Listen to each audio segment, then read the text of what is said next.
Well, hello out there, YouTube world. This is Jeremy, aka the Dark Firebird, and this is the Endgame for my Bowl Preview Extravaganza 2009. Uh, First, the good news. The good news is, if you may recall, my goal was to go 6-4 this season, and I have met that goal. In fact, I met it as soon as the Fiesta Bowl ended. So I'm pretty happy about that. There are some games that I wish I'd have gotten right that I didn't, but overall I'm not disappointed. So with that being said, let me give some brief thoughts on the games that I predicted. In chronological order, I'm going to start with the Poinsettia Bowl. Poinsettia Bowl, epic, awesome game. I'm glad TCU was able to pull it out. Of course, part of that might have had something to do with the fact that Boise State did something I detest. Namely, they went for a field goal on fourth down late in the fourth quarter when they were down 4. I mean, you're still going to need 1 point. So why not go for a touchdown there? It doesn't make any sense. And that is why they are 12-1, and that is why TCU beat them. As for the Alamo Bowl, I'll admit, at least for Northwestern's case, I may have underrated the Big Ten, and that was a pretty awesome game. I'm glad Missouri pulled it out. Of course, a lot of that had to do with fellow Jeremy Macklin, who, by the way, he is a sophomore, so he will be back in Columbia, Missouri next year. So be afraid, Big 12 North. Be very afraid. My first major loss was Oregon and Oklahoma State. That one was a pretty ugly game. For a while, had me scared that Big 12 wasn't going to be able to win any shootouts. But at least I know now how the Oregon Ducks got those ugly uniforms. Apparently, the CEO of Nike is an Oregon alum. Nice. The Insight Bowl, the only Big 12 North team, or Big 12 team overall, to really be impressive, Kansas over Minnesota. Of course, then again, Minnesota might have been, just a tad bit on the overrated side. I'm glad I won that one. And then Nebraska did everything they could to lose their game against Clemson, including, again, going for a field goal when down 4 in the fourth quarter. Thankfully, they made that field goal as well as another one after it, and they did manage to win 26-21, but still, there's no excuse for that. And then my next major loss was Ole Miss and Texas Tech. How was I to know that the Texas Tech that was going to show up was the one that got obliterated by Oklahoma? Go figure. But at least I got some redemption later that night in the Sugar Bowl when the Utah Utes obliterated, or at the very least, embarrassed Alabama. I distinctly and very intentionally said that Utah was not going to obliterate Alabama when I picked this game because I did not want to invoke the stroke of hubris, and I'm glad that I didn't.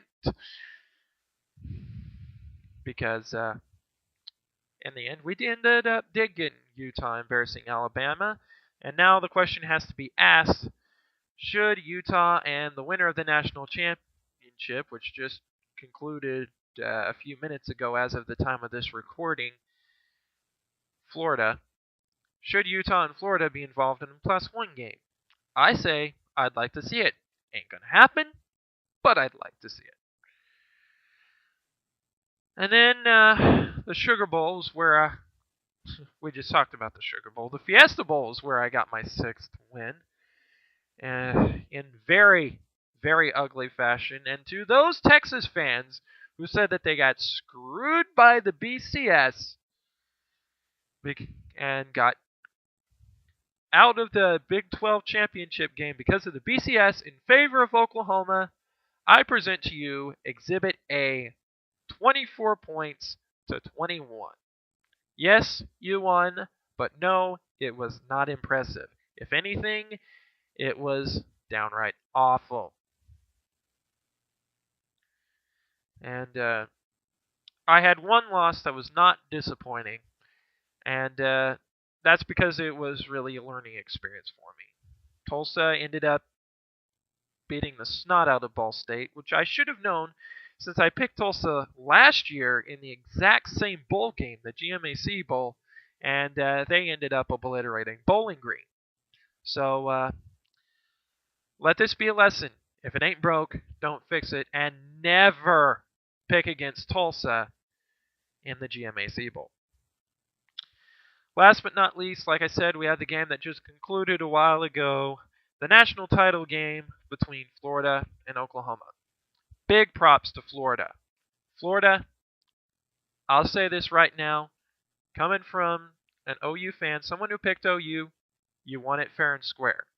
However, please note, Florida fans, that despite winning by 10 points, Florida did most certainly not walk all over Oklahoma.